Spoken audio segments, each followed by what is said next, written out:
Market structure की अगर हम बात करें तो ये ओवरऑल प्राइस चार्ट का हमें बिहेवियर दिखाता है, जिसमें हम प्राइस के मोमेंट्स को देखते हैं, ट्रेंड्स को आइडेंटिफाई करते हैं, रेंजेस को फाइंड करते हैं और इंपॉर्टेंट प्राइस लेवल्स को ढूंढते हैं, जहां पर हम अपने एंट्रीज और एग्जिट्स को प्लान करते हैं। यानी कि हम कह सकते हैं कि मार्केट स्ट्रक्चर को मास्टर करने के लिए इन 4 कॉन्सेप्ट्स को पहले मास्टर करना होगा, जिसमें सबसे पहले आता है प्राइस मोमेंट, या जिसे हम बेसिक स्ट्रक्चर भी कहते हैं। इन्हीं बेसिक स्ट्रक्चर्स को मिला के एक मार्केट स्ट्रक्चर बनता है। जब हम ये चीज मास्टर करेंगे तो इन 3 कॉन्सेप्ट्स को मास्टर करने में हमें उतना ज्यादा टाइम नहीं लगेगा, और जब ये चारों चीजें एक साथ कंबाइन हो जाएंगी तब आपका मार्केट स्ट्रक्चर जो है वो ओवरऑल कंप्लीट हो जाएगा। तो चलिए एक एक करके इन कॉन्सेप्ट्स को हम सीखते हैं। प्राइस मोमेंट्स या बेसिक स्ट्रक्चर की अगर हम बात करें तो मार्केट में 2 तरह के बेसिक मोमेंट्स होते हैं, जिनको मिला के हमें या तो अपसाइड के मोमेंट्स मिलते हैं या तो डाउन साइड के मोमेंट्स मिलते हैं। चाहे मार्केट को ऊपर की डायरेक्शन में जाना हो या नीचे की डायरेक्शन में जाना हो, तो वो हमेशा बेसिक स्ट्रक्चर के साथ ही जाता है। तो बेसिक स्ट्रक्चर में हमारे पास 2 स्ट्रक्चर्स आते हैं। तो पहले हम अपसाइड का स्ट्रक्चर देखेंगे। इसमें क्या होता है कि सबसे पहले मार्केट जो है वो अपसाइड का मोमेंट देता है और उसके बाद इस अपसाइड डायरेक्शन की एक करेक्शन आ जाती है। यहाँ पर ये जो अपसाइड का मूव है इसको हम इम्पल्स कहते हैं, या इसको आप एक अप मूव भी कह सकते हो। और यहाँ पर ये जो डाउन साइड का मोमेंट आप देख रहे हो तो इसको हम एक रिट्रेसमेंट या करेक्शन भी कहते हैं। और सिमिलरली जब प्राइस को नीचे की डायरेक्शन में जाना होता है तो वो क्या करता है कि प्राइस पहले नीचे आते हैं, उसके बाद इसी मोमेंट का एक करेक्शन या पुल बैक आता है। तो यहाँ पर जो ये नीचे साइड की डायरेक्शन का मोमेंट है इसको यहाँ पर आप इम्पल्स कहोगे या तो आप एक सिंपली से डाउन मूव कहोगे। और सिमिलरली इस अपसाइड के मोमेंट को यहाँ पर हम एक अप मूव कह सकते हैं, या तो एक पुल बैक कह सकते हैं, या इसे हम एक छोटी सी करेक्शन भी कहते हैं। तो जब इस तरीके के बहुत सारे स्ट्रक्चर्स आपस में मिलते हैं तो हमें एक अप ट्रेंड का स्ट्रक्चर मिलता है, और जब इस तरीके के बहुत सारे स्ट्रक्चर्स आपस में कंबाइन होते हैं तो हमें एक डाउन ट्रेंड का स्ट्रक्चर मिलता है। फॉर एग्जाम्पल यहाँ पर आप देख सकते हैं कि प्राइस ऊपर गया और यहाँ पर प्राइस नीचे आया, तो हमारे पास एक बेसिक अपसाइड का स्ट्रक्चर है। उसके बाद फिर से प्राइसेस ऊपर जाएंगे और फिर से प्राइस नीचे आ जाएगा, फिर से प्राइस ऊपर जा रहा है और फिर से प्राइस नीचे आ रहा है, फिर से प्राइस ऊपर जा रहा है और फिर से प्राइस नीचे आ रहा है। तो अगर आप देखोगे कि हर एक वेव में यहाँ पर हमें एक बेसिक स्ट्रक्चर मिल रहा है, और जब ये बहुत सारे बेसिक स्ट्रक्चर्स आपस में मिल जाते हैं तो एक ट्रेंड की फॉर्मेशन होती है। और सिमिलरली अगर हम डाउन ट्रेंड की भी बात करें तो यहाँ पर आप देख सकते हैं कि पहले प्राइस नीचे जाता है, फिर उसी की एक करेक्शन आ जाती है, फिर से प्राइस नीचे जाता है, इसी मोमेंट की करेक्शन आ जाती है, फिर से प्राइस नीचे जाता है और इसी मोमेंट की करेक्शन आ जाती है, और फिर प्राइस जो है वो डाउनवर्ड डायरेक्शन में कंटिन्यू करता है। तो यहाँ पर भी आप देख सकते हैं कि जो बेसिक डाउन मूव का स्ट्रक्चर है वो आपस में बहुत सारे कंबाइन हो जाते हैं और हमें यहाँ पर एक डाउन ट्रेंड का स्ट्रक्चर मिलता है। अब चाहे एक अप ट्रेंड हो या डाउन ट्रेंड हो, उसमें हमें बेसिक स्ट्रक्चर क्या दिखाता है आइए जानते हैं। जब प्राइस नीचे से ऊपर जा रहा है और प्राइसेस यहाँ पर पहली रेजिस्टेंस को फेस करे और यहाँ से प्राइस नीचे आ जाते हैं और यहाँ पर एक लो की क्रिएशन होती है और उसी के साथ साथ यहाँ पर एक हाई की भी क्रिएशन होती है। जब आपको दिखे कि इस लो से प्राइसेस जो है वो ऊपर जा रहे हैं और इस हायर पॉइंट का ब्रेकआउट दे रहे हैं, यानी कि यहाँ से प्राइसेस अब ऊपर जा रहे हैं इस लेवल से या इस हाई से, तो यहाँ पर हम कहते हैं एक ब्रेक ऑफ स्ट्रक्चर हुआ है, जिसे हम स्मार्ट मनी में BOS कहते हैं। तो यहाँ पर आपको जब भी दिखे कि एक ब्रेक ऑफ स्ट्रक्चर हुआ है तो यहाँ पर आप इस लो को मार्क करेंगे एज स्ट्रॉन्ग लेवल। यहाँ पर आप याद रखना, क्योंकि इस लेवल से एक हाई का ब्रेकआउट हुआ है तो इसको हम एज ए स्ट्रॉन्ग लेवल मानेंगे, और जिस हाई का यहाँ पर ब्रेकआउट हुआ है तो इसको एज ए वीक लेवल माना जहां पर जाएगा। और इसी तरीके से आप देखोगे फिर से यहाँ पर एक हाई बना है जो कि पिछले हाई के कंपैरिजन में हाई है, तो इसे हम हायर हाई कहेंगे, और यहाँ पर एक लो बना है तो इसे हम एक हायर लो कहेंगे। तो यहाँ पर भी आप देख सकते हो कि इस लो से जब प्राइसेस ऊपर गए हैं तो इस हाई का यहाँ पर ब्रेकआउट हुआ है, तो यहाँ पर भी हम कहेंगे कि यहाँ पर हुआ है ब्रेक ऑफ स्ट्रक्चर, यानी कि BOS। तो जब भी ब्रेक ऑफ स्ट्रक्चर होता है, जिस लेवल से भी ब्रेक ऑफ स्ट्रक्चर होता है, तो उस लेवल को हम स्ट्रॉन्ग लेवल मानते हैं। यानी कि प्राइसेस जो है वो इस लो से ऊपर जाना शुरू हुए हैं और इस हाई का यहाँ पर ब्रेकआउट दे दिया है, तो इस लेवल को भी एज ए स्ट्रॉन्ग लेवल माना जाएगा। और यहाँ पर जो ये हाई है, इसको हम वीक लेवल मान सकते हैं। अब यहाँ पर ये वीक और स्ट्रॉन्ग में क्यों बता रहा हूं, तो आपको ध्यान देना है कि जब भी प्राइसेस बेसिक स्ट्रक्चर में अपसाइड का मोमेंट देते हैं, तो वहां पर सपोर्ट की लेवल स्ट्रॉन्ग बन जाती है और जो रेजिस्टेंस की लेवल है वो वीक होती है। तो हर बार यहाँ पर जब तक स्ट्रॉन्ग लेवल बन रही है, तो आप एक्सपेक्ट करोगे कि प्राइसेस जो है वो ऊपर ही जाएंगे, और जब तक वीक हाईज बन रहे हैं, तो तब तक आप एक्सपेक्ट करोगे कि प्राइसेस जो है वो अभी भी अप ट्रेंड में ही कंटिन्यू करेंगे। चलो इसको हम थोड़ा और डिटेल में समझते हैं। तो अभी प्राइस मोमेंट्स में हम समझ रहे थे कि जब प्राइस ऊपर जाता है फिर नीचे आता है, एक करेक्शन देगा, तो इसको हम बेसिक अप मूव का स्ट्रक्चर कहते हैं। फिर जब हमें दिखता है कि इस लो लेवल से जब पुराने हाई का ब्रेकआउट होता है, तो इसको हम यहाँ पर नाम देते हैं ब्रेक ऑफ स्ट्रक्चर। तो यहाँ पर मैं इसको मार्क करूंगा, यानी कि ये जो सपोर्ट है ये यहाँ पर इंपॉर्टेंट है। यहाँ पर हाई टूटा है तो ये कोई स्ट्रॉन्ग लेवल नहीं है। जब तक कोई लेवल टूट नहीं जाए तब तक वो लेवल स्ट्रॉन्ग होती है। और अप ट्रेंड में क्या होता है कि बार बार रेजिस्टेंस या हाईएस्ट जो है वो टूट जाते हैं और जो लोज है वो सस्टेन कर जाते हैं और as a strong level act करते हैं। अब इस चीज से हमें फायदा क्या होगा, आइए समझते हैं। तो अगर प्राइसेस ऊपर जा रहे हैं, फिर प्राइस नीचे आ रहा है और फिर प्राइसेस यहाँ पर ब्रेक ऑफ स्ट्रक्चर दिखा रहे हैं, तो यहाँ पर आप सबसे पहले इनको मार्किंग दोगे कि ये है BOS और ये है स्ट्रॉन्ग लेवल। तो इससे अब फायदा क्या होगा, तो जब तक आपको दिखे कि इस सपोर्ट से प्राइसेस ऊपर है, तब तक आप प्राइसेस में एक बाइंग का मोमेंट एक्सपेक्ट कर सकते हो और ट्रेंड की कंटिन्यूएशन एक्सपेक्ट कर सकते हो। फॉर एग्जांपल, यहाँ से इस लेवल से प्राइसेस जो है वो नीचे आ रहे हैं, इस सपोर्ट तक या इस सपोर्ट से थोड़ा ऊपर रह रहे हैं, तो यहाँ पर आप कंसिडर नहीं करोगे कि ये ट्रेंड जो है वो टूट चुका है। यहाँ पर जब तक प्राइसेस इस सपोर्ट से ऊपर है, तब तक प्राइसेस के ऊपर जाने के चांसेस जो है वो वेरी हाई रहते हैं। तो ये नीचे की लेवल जो है ये एज ए मैग्नेट भी काम करती है। यहाँ पर अगर आपको कोई डिमांड जोन दिख रहा है, तो यहाँ पर आप अपने बाइंग के ट्रेड जो है वो इनिशिएट कर सकते हो। एज कंपेयर टू दिस, अगर आपको कभी ऐसा कोई स्ट्रक्चर दिख रहा है, प्राइस ऊपर जा रहा है, फिर नीचे आया, फिर ब्रेक ऑफ स्ट्रक्चर दिखाया और इस ब्रेक ऑफ स्ट्रक्चर के बाद इस प्राइसेस ने इस लो को यहाँ पर ब्रेक किया है, तो यहाँ पर अब सिचुएशन थोड़ा डिफरेंट हुई है। तो जैसे आप देख सकते हो कि पहला हाई जो है वो इस सपोर्ट की वजह से ब्रेक हुआ था, तो इसको मैं यहाँ पर एज ए स्ट्रॉन्ग लेवल मानता है। एसएल का मतलब यहाँ पर है स्ट्रॉन्ग लेवल, ना कि स्टॉप लॉस। तो यहाँ पर इस हाई का जो है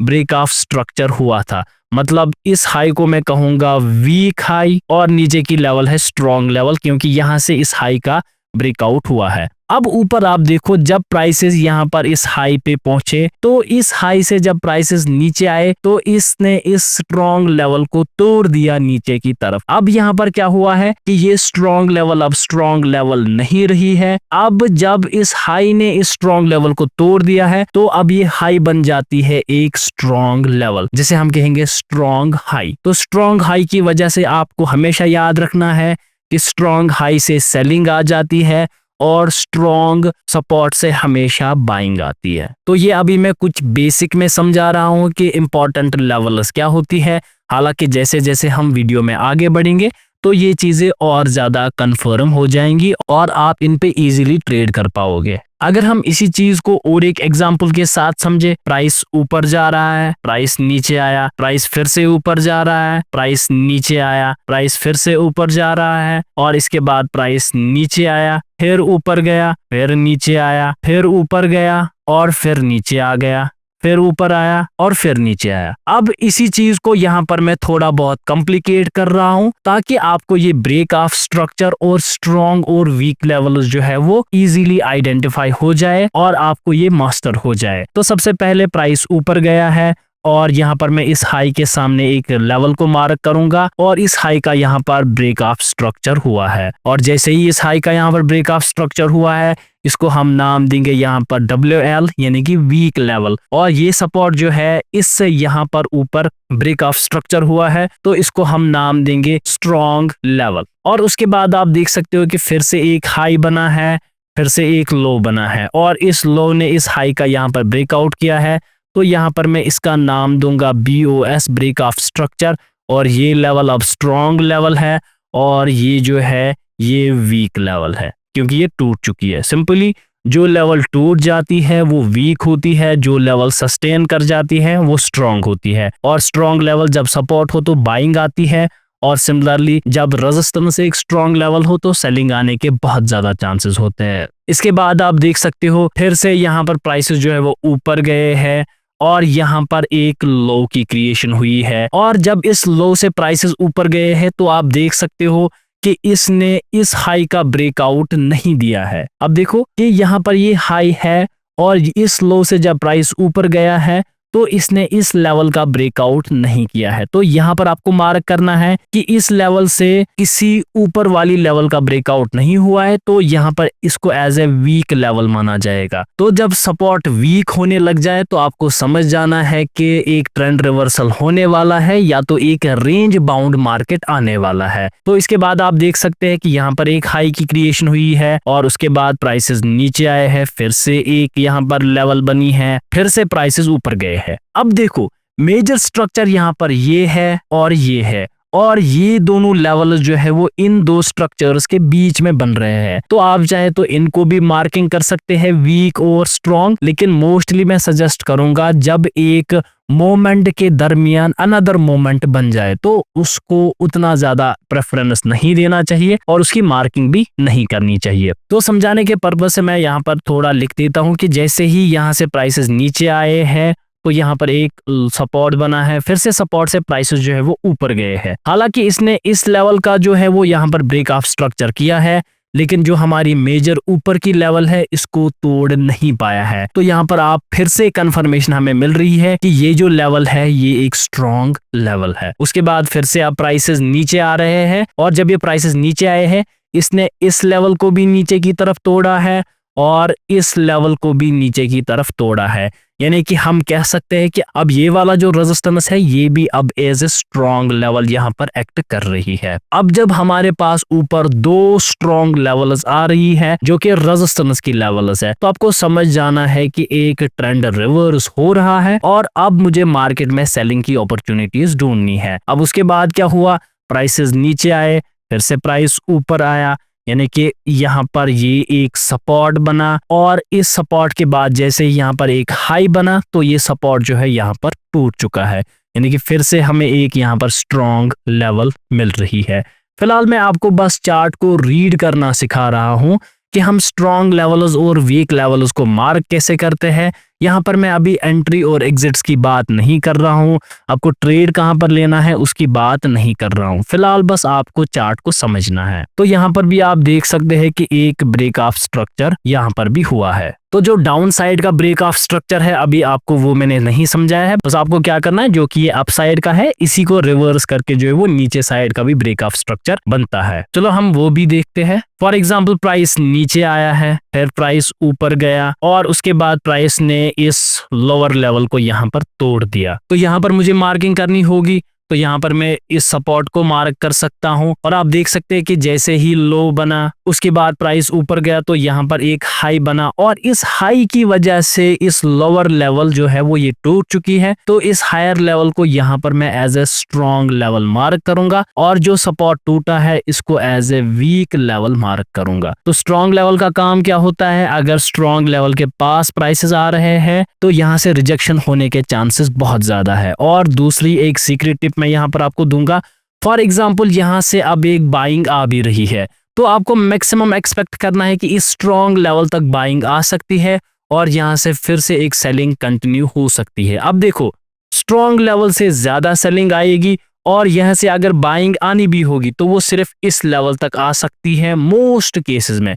कभी कभार अनएक्सपेक्टेड भी मार्केट हो सकता है, उन केसेस को छोड़ के मोस्टली आपको यही तक बाइंग दिखेगी और जो सेलिंग है वहां पर आपको दिखेगा कि नीचे की लेवल्स बार बार टूट रही है। तो आई होप कि ये आपको समझ आ गया होगा कि प्राइस के मोमेंट्स क्या होते हैं और बेसिक स्ट्रक्चर क्या होता है और बेसिक स्ट्रक्चर को मिला के ट्रेंड्स कैसे बनते हैं। तो चलिए अब हम ट्रेंड को डिटेल में समझते हैं। तो प्राइस के ट्रेंड्स की अगर हम बात करें तो ये ट्रेंड बेसिक स्ट्रक्चर को मिला के बनता है। मार्केट में 3 तरह के ट्रेंड होते हैं, जिसमें प्राइसेस ऊपर की डायरेक्शन में जाते हैं और जिसमें प्राइसेस नीचे की डायरेक्शन में जाते हैं, और तीसरा होता है जिसमें प्राइसेस एक रेंज बाउंड मोमेंट देते हैं। तो तीनों हम यहाँ पर बनाते हैं। तो सबसे पहले मैं बार बार कह रहा हूँ कि अप ट्रेंड, जिसमें बेसिक अपसाइड के स्ट्रक्चर्स को हम कॉम्बिनेशन में देखते हैं, जैसे कि यहाँ पर आप बार बार देख रहे हो। और उसके बाद होता है एक कंसोलिडेशन का फेज, जिसमें प्राइसेस की जनरल डायरेक्शन ना तो ऊपर साइड की होती है ना तो नीचे साइड की होती है। और उसके बाद आता है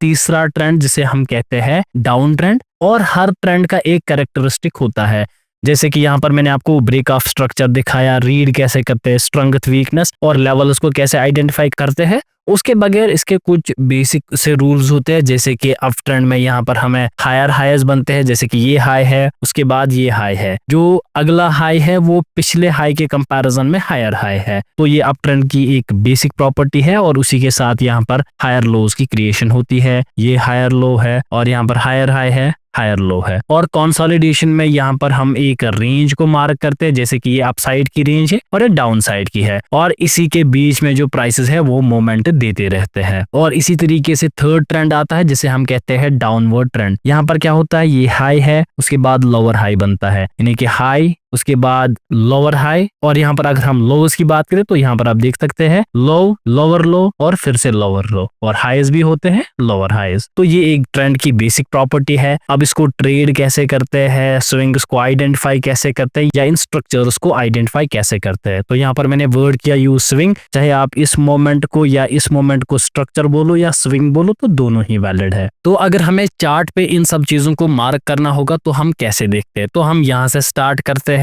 तो यहाँ पर आप देख सकते हैं कि प्राइस ऊपर गया, फिर उसके बाद नीचे आया, और फिर उसके बाद फिर से ऊपर गया और सेम लेवल पे आया, फिर उसके बाद ये नीचे आया। और यहाँ पर आप देख सकते हो कि ये जो लो है ये अभी सस्टेन हुआ है, और यहाँ पर जो हाई है वो अभी ब्रेक नहीं हुआ है, लेकिन जो लो है वो अभी भी स्ट्रॉन्ग है। तो आप उसके बाद देख सकते हो कि यहाँ पर फिर से प्राइस का मोमेंट हुआ है और यहाँ पर एक ब्रेक ऑफ स्ट्रक्चर हुआ है नीचे की लेवल पे। अब हम देख सकते हैं कि यहाँ से अब एक बाइंग एक्सपेक्टेड है, तो इसका मतलब होगा कि जब तक इस लेवल से प्राइसेस ऊपर है तब तक हम बाइंग के ट्रेड्स देखेंगे।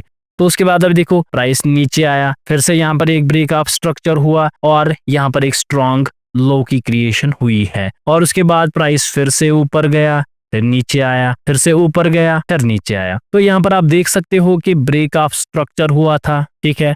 ब्रेक ऑफ स्ट्रक्चर के बाद यहाँ पर आप देख सकते हो कि ये लो है यहाँ पर, और प्राइसेस जो है वो इसी लो के आसपास लिक्विडिटी को ग्रैब करने आए हैं। और थोड़ा बहुत ये जो विक्स होती है तो ये लिक्विडिटी ग्रैब होता है किसी इंपॉर्टेंट लेवल के आसपास। तो जब तक ना नीचे क्लोजिंग आ जाए तब तक उसका ब्रेकडाउन हम वैलिड नहीं मानते। तो यहाँ पर प्राइसेस जो है वो इसी लेवल पे सस्टेन हुए, फिर यहाँ से ऊपर गए और यहाँ पर एक लो बनाया। तो यहाँ पर आप देखना मैं मोस्टली लोज तभी बनाता हूँ जब अच्छे खासे कुछ कैंडल्स हो, जैसे कि यहाँ पर प्राइस ऊपर गया फिर हल्का सा नीचे आया, तो इसको मैं यहाँ पर as a pull back mark नहीं करता हूँ। एज कम्पेयर टू यहाँ पर प्राइस ऊपर गया फिर नीचे गया, ये वैलिड है। यहाँ से यहाँ तक प्राइस गया फिर नीचे आया, तो ये वैलिड है। तो आपको हर कैंडल के बाद हाई लोज मार्क करने की जरूरत नहीं है। जैसे कि यहाँ पर प्राइस ऊपर गया फिर एक रेड कैंडल है, इसको मार्क नहीं करना है। अलबत्ता यहाँ पर फिर नीचे तक आया, यहाँ पर मार्क करना है। यहाँ पर एक ही कैंडल है, इसको मार्क नहीं करना है, इसके कंपेयर में सीधे ही ऊपर जाना है, यहाँ मार्क करना है, यहाँ मार्क करना है। देखो यहाँ पर कोई सिग्निफिकेंट नीचे की साइड का मूवमेंट नहीं है, तो इसको मार्क नहीं किया जाएगा। तो इसका कंपैरिजन में थोड़ा बहुत आप इसको मार्क कर सकते हो और इसको एज ए स्ट्रॉन्ग लेवल आप यहाँ पर आइडेंटिफाई कर सकते हो, और सिमिलरली यहाँ पर आप एक स्ट्रॉन्ग लेवल को आइडेंटिफाई कर सकते हो। अब मसला है कि सर यहाँ पर हम सिर्फ आइडेंटिफाई कर पा रहे हो, तो ट्रेड कहाँ करना है। देखो अभी मैं यहाँ पर चेक कर रहा हूँ 1 आवर का टाइम फ्रेम। 1 आवर में अगर मैं इसको सिंपली बनाऊं तो आपको कुछ इस तरीके से ये दिख रहा है। तो ये अपसाइड का स्ट्रक्चर है। तो आप देखो जब प्राइस यहां से यहां तक जा रहा है, फॉर एग्जांपल मैं बात करूं यहां से यहां तक जा रहा है 1 आवर में और ये सीधे ही जा रहा है, लेकिन अगर हम इसी चीज को 5 मिनट्स में देखेंगे तो ये सीधे ही ऐसे नहीं जाएगा। तो वहां पर जो ये इतनी बड़ी स्विंग में 1 आवर की बना रहा हूं, तो ये अगर इसको 5 मिनट में बनना होगा तो ये कैसे बनेगी, प्राइस ऊपर गया फिर नीचे आया, फिर प्राइस ऊपर गया फिर नीचे आया, फिर प्राइस ऊपर गया फिर नीचे आया, फिर प्राइस ऊपर गया। यानी कि हर एक मूव चाहे वो अपसाइड का हो या डाउन साइड का हो, एक हायर टाइम फ्रेम पे जब हम देखते हैं तो उसी को लोअर टाइम फ्रेम पे वो एक ट्रेंड हो सकता है। फॉर एग्जांपल ये अपसाइड का मूव है तो ये 5 मिनट्स पे अप ट्रेंड हो सकता है, और ये जो लोअर मूव है तो ये 5 मिनट्स के टाइम फ्रेम पे एक डाउन ट्रेंड भी हो सकता है। और ये डाउन मूव की भी अगर हम बात करें तो ये ऐसे बना होगा 5 मिनट्स टाइम फ्रेम पे। तो एज ए ट्रेडर आप इसको बाइंग में भी यहाँ पर ट्रेड कर सकते हो और सेल वाले ट्रेड कर सकते हो, बाइंग के ट्रेड कर सकते हो, सेलिंग के ट्रेड कर सकते हो, लेकिन लोअर टाइम फ्रेम्स पर, यानी कि एक हायर टाइम फ्रेम का एक लोअर टाइम फ्रेम होता है जहां पर वो ट्रेड किया जा सकता है इन स्विंग्स में।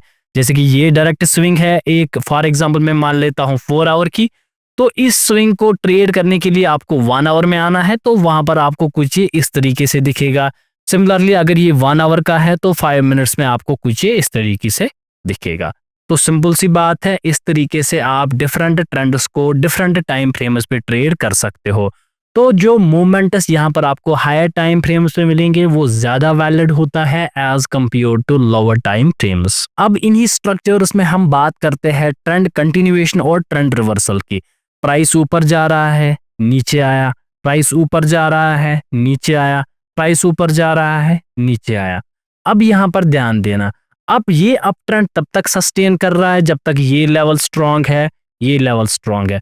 फॉर एग्जाम्पल अगर ये पहली लेवल टूट भी गई तो इसका मतलब यहाँ पर हम ट्रेंड रिवर्सल नहीं समझेंगे। तो इससे पहले भी मैंने आपको ट्रेंड के वीडियो में बताया है कि पहला सपोर्ट टूटने से ट्रेंड ब्रेक नहीं होता है। जो इसकी पिछली लेवल होती है तो इसको हम कहते हैं LLD, यानी कि लास्ट लाइन ऑफ डिफेंस। तो जब तक ना ये टूट जाए तब तक हम यहाँ पर सेलिंग के मोमेंट्स को नहीं देखते हैं, यानी कि हम तब तक ट्रेंड रिवर्सल नहीं मानते हैं। और दूसरी चीज होती है कि प्राइस नीचे आ रहा है फिर ऊपर गया, फिर यहाँ पर फिर से नीचे आया फिर ऊपर गया, और यहाँ पर इस स्ट्रॉन्ग हाई की क्रिएशन अब हो रही है। अब स्ट्रॉन्ग हाई के बाद ये लेवल्स टूट रही है, तब यहाँ पर हम ट्रेंड रिवर्सल मानते हैं। एक तो ये क्राइटेरिया आपको ट्रेंड रिवर्सल में रहेगा, और दूसरा जो क्राइटेरिया आपका ट्रेंड रिवर्सल में रहेगा वो होगा कि जब आपको यहाँ पर लोअर हाइज की क्रिएशन के साथ आपको किसी स्ट्रॉन्ग लेवल का ब्रेकडाउन यहाँ पर मिल रहा है, तो वो भी एक वैलिड पॉइंट होता है। हालांकि यहाँ पर भी आप 2 लेवल्स को कंसिडर कर सकते हैं। तो ये था अभी ट्रेंड्स का बेसिक इंट्रोडक्शन और मार्केट के बेसिक स्ट्रक्चर्स का इंट्रोडक्शन। तो आगे की वीडियोस में हम इन चीजों को और भी आगे ले जाएंगे। अब इसके बाद आती है मार्केट की रेंज। तो ये रेंज क्या होती है, तो आपको यहाँ पर कंफ्यूज नहीं होना है कि जैसे कि यहाँ पर एक साइडवेज मार्केट है तो ये एक रेंज है, मैं इसकी यहाँ पर बात नहीं कर रहा हूँ। तो अगर मैं इस रेंज की बात करूँ जो मैंने यहाँ पर नीचे बनाई है, तो ये हमने ट्रेंड में देखा था, इसे हम साइडवेज ट्रेंड कहते हैं, और इसको हम लोअर टाइम फ्रेम्स पे ट्रेड कर सकते हैं। जैसे कि अपसाइड का मूवमेंट है तो ये इस तरीके से बना होगा, और हायर टाइम फ्रेम्स पे जो ये डाउन साइड का मूवमेंट है वो लोअर टाइम फ्रेम्स पे कुछ इस तरीके से बना होगा। जितनी रेंज बड़ी होगी वो उतना ज्यादा ट्रेडेबल होती है। लेकिन यहाँ पर मैं जो रेंज की बात कर रहा हूँ वो स्ट्रक्चर के अकॉर्डिंग बात होगी, तो यहाँ पर आप ध्यान देना। तो अगर मुझे दिख रहा है कि मार्केट ऊपर जा रहा है फिर नीचे आया, फिर उसके बाद मार्केट ऊपर जा रहा है फिर नीचे आया, फिर उसके बाद मार्केट ऊपर गया नीचे आया फिर से ऊपर गया, और अब मार्केट नीचे आ रहा है, तो यहाँ पर मैं अभी मार्केट बना रहा हूँ, और यहाँ पर आप देखो यहाँ पर हुआ है ब्रेक ऑफ स्ट्रक्चर। ये लेवल जो है ये अभी स्ट्रॉन्ग रेजिस्टेंस अभी बन रहा है, क्योंकि इस सपोर्ट से इस हाई का ब्रेकआउट नहीं हुआ है। फिर से जब यहाँ पर सपोर्ट बना है तो इस हाई का ब्रेकआउट नहीं हुआ है, तो यहाँ पर ये लेवल भी स्ट्रॉन्ग बन रही है और ये लेवल भी अब स्ट्रॉन्ग बन रही है। क्यों बन रही है स्ट्रॉन्ग? क्योंकि यहाँ से जब सेलिंग आई तो इस लेवल का भी ब्रेक डाउन हुआ, यानी कि ब्रेक ऑफ स्ट्रक्चर हुआ, और इस लेवल का भी ब्रेक ऑफ स्ट्रक्चर हुआ है। अब यहाँ पर समझना, तो मेरे पास यहाँ पर ऊपर 3 स्ट्रॉन्ग लेवल्स बन रही है, या ओवरऑल में मान लूं तो यहाँ पर ये इसको मेन लेवल माना जाएगा जो सबसे टॉप पे है। तो अगर प्राइसेस में बाइंग आनी भी होगी नीचे से, क्योंकि मार्केट का हमेशा है कि नीचे जाएगा फिर ऊपर भी जाएगा, तो मैं बाई भी यहाँ पर कर सकता हूँ एक डाउन ट्रेंड में जब एक करेक्शन होती है। तो यहाँ पर इस स्ट्रॉन्ग लेवल का काम क्या होता है, तो ये एज ए मैग्नेट काम करती है। इन केस यहाँ से अब बाइंग आ रही है, बाइंग आ रही है, बाइंग आ रही है, तो आपको समझ जाना है कि यहाँ पर इस जगह एक स्ट्रॉन्ग लेवल है। अगर बाइंग आएगी भी तो मैक्सिमम इस लेवल तक आ सकती है, और अगर सेलिंग आएगी इस स्ट्रॉन्ग लेवल से तो हमें पता है कि ये लो टूट जाएगा और प्राइसेस जो है वो नीचे की डायरेक्शन में जा सकते हैं इस लो से ज्यादा। तो यहाँ पर ये रेंज का कॉन्सेप्ट क्या है कि बाइंग के लिए मेरे पास इतनी रेंज अवेलेबल है और सेलिंग के कॉन्सेप्ट के लिए मेरे पास एक बड़ी रेंज अवेलेबल है। तो मेन रेंजेस का ये कॉन्सेप्ट होता है कि जब आप एक इंपॉर्टेंट लेवल को आइडेंटिफाई करते हो, चाहे वो सपोर्ट की लेवल हो या रेजिस्टेंस की लेवल हो, तो उसके बाद आपको दोनों तरह के मोमेंट जो है वो उनके लिए जगह ढूंढनी है। फॉर एग्जांपल अगर मैं बाई कर रहा हूं, फॉर एग्जांपल यहाँ बाई कर रहा हूं या यहाँ बाई कर रहा हूं, तो मेरे पास इतनी जगह है बाइंग के लिए, और अगर मैं यहाँ ऊपर सेल करूंगा तो मेरे पास इतनी जगह है। तो वो चीज आप ध्यान में देना। तो यहाँ पर स्मार्ट मनी में हम क्यों कहते हैं कि आप सपोर्ट के टूटने पे डायरेक्ट सेल नहीं कर सकते या रेजिस्टेंस के टूटने पे आप डायरेक्ट बाई नहीं कर सकते, क्यों? क्योंकि लिमिटेड रेंजेस होती है। देखो, इसके टूटने से यहाँ पर बहुत ज्यादा सेलिंग नहीं आ सकती, लेकिन जब एक हाई लगता है तो उस हाई बनने की वजह से यहाँ पर बड़ी सेलिंग आ सकती है। और सिमिलरली बाइंग के केस में बात करें, जब एक लो बनता है तो लो के बाद एक बड़ा सा हाई बनने के चांसेस बहुत ज्यादा होते हैं।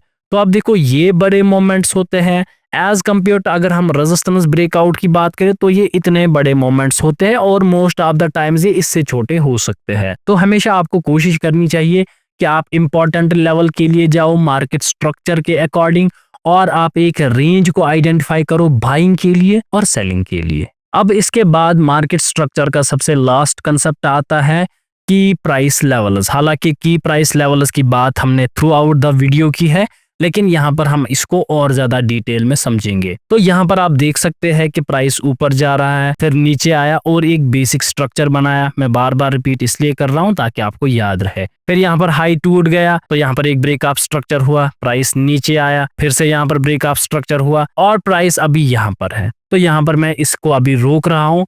तो यहाँ पर ब्रेक ऑफ स्ट्रक्चर हुआ तो यहाँ पर एक स्ट्रॉन्ग लेवल है, तो यहाँ पर भी एक ब्रेक ऑफ स्ट्रक्चर हुआ तो नीचे एक स्ट्रॉन्ग लेवल है। फॉर एग्जांपल अब यहाँ से सेलिंग आ रही है, तो आप कहां तक सेलिंग एक्सपेक्ट करोगे? तो सिंपल सी बात है कि मोस्ट लोग क्या देखते हैं कि इस लेवल तक आएगा, फिर रीटेस्ट होगा, फिर प्राइस ऊपर जाएगा। तो वो एक बेसिक रिटेल का कंसेप्ट होता है जिस पे हम ट्रेड नहीं करते हैं।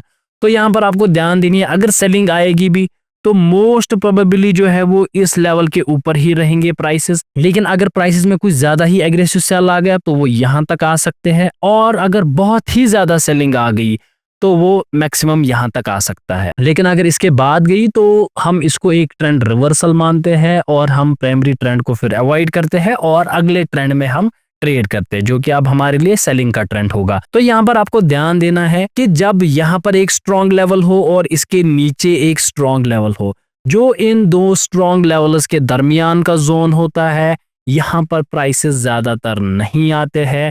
इन केस अगर यहाँ पर प्राइस को आना होगा तो यहाँ पर एक एग्रेसिव सेल आता है, और जब प्राइस इस जोन से ऊपर की डायरेक्शन में जाता है तो वो बहुत ही पावरफुल मूव देके जाता है। तो यहाँ पर ट्रेड लेना जो है वो सबसे बेस्ट अपॉर्चुनिटी रहती है, खासकर एक स्विंग ट्रेडर के लिए, क्योंकि यहाँ पर बड़े प्राइस मोमेंट्स मिलना बहुत ज्यादा इजी होता है और प्रॉफिट होने के भी चांसेस जो है वो हाई रहते हैं। तो फिलहाल के लिए यहाँ पर एक लेवल है और यहाँ पर लेवल है। फॉर एग्जाम्पल मैंने यहाँ पर सेल किया तो आपको ध्यान देना कि मेरी लेवल यहाँ तक है, तो ये मेरी रेंज है अभी तक कि मैं अगर मैं सेल भी करूंगा और इन केस प्राइस अब गिरा और यहाँ पर गिरा है, यहाँ तक आया है, तो यहाँ पर मैं सेल कर रहा हूँ। तो आपको सिंपली समझना है कि मेरे पास बस इतना एरिया है, ठीक है। यहाँ पर रेंजेस का कॉन्सेप्ट है क्योंकि यहाँ पर एक इंपॉर्टेंट की लेवल है। तो की लेवल से प्राइसेस के हाई ब्रेक होने के चांसेस या बड़े प्राइस मूवमेंट्स आने के बहुत ज्यादा होते हैं। तो कभी भी की लेवल के ब्रेक डाउन पे, यानी कि अगर अप ट्रेंड चल रहा है और की लेवल ब्रेक हो रही है, आपको कभी भी सेल नहीं करना है। यहाँ पर कभी कभार क्या होता है कि और एक कॉन्सेप्ट का यूज किया जाता है जिसे हम कहते हैं लिक्विडिटी ग्रैब, जो कि हम आने वाले वीडियोस में सीखेंगे। फॉर एग्जांपल ये लेवल है जो कि एक स्ट्रॉन्ग लेवल है, और यहाँ पर कभी कभी प्राइस आ जाता है और थोड़ा बहुत तोड़ देता है। तो यहाँ पर ये रिटेल ट्रेडर उसको इनवाइट करता है सेलिंग के लिए, क्योंकि मोस्ट लोगों ने सीखा होता है कि सपोर्ट जैसे ही टूटेगा हम सेल करेंगे। तो यहाँ पर ये लिक्विडिटी ग्रैब करता है, फिर प्राइसेस जो है वो फिर से ऊपर की डायरेक्शन में जाते हैं। तो इस इंपॉर्टेंट की लेवल के आसपास, जो कि एक ट्रेंड की लेवल होती है, फॉर एग्जांपल ये इस वक्त आप ट्रेंड की लेवल है, तो यहाँ पर आपको कभी भी अपोजिट डायरेक्शन के ट्रेड नहीं लेने हैं। खासकर ये टूट रहा है और सेल का ट्रेड नहीं लेना है।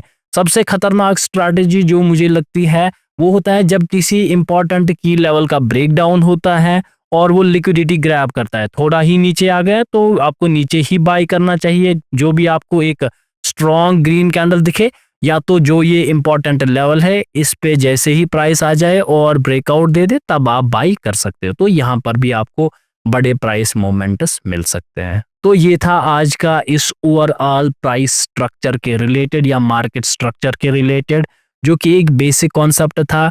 इस कॉन्सेप्ट को हम और ज़्यादा आगे सीखेंगे आने वाले वीडियोस में। तब तक के लिए आप हमारी चैनल को सब्सक्राइब कर सकते हैं और इस वीडियो को लाइक कर सकते हैं। और जो भी आपका सवाल होगा, कोई क्वेश्चन होगा, आप हमें व्हाट्सएप पे मैसेज कर सकते हैं या आप अपना सवाल कमेंट सेक्शन में भी लिख सकते हैं।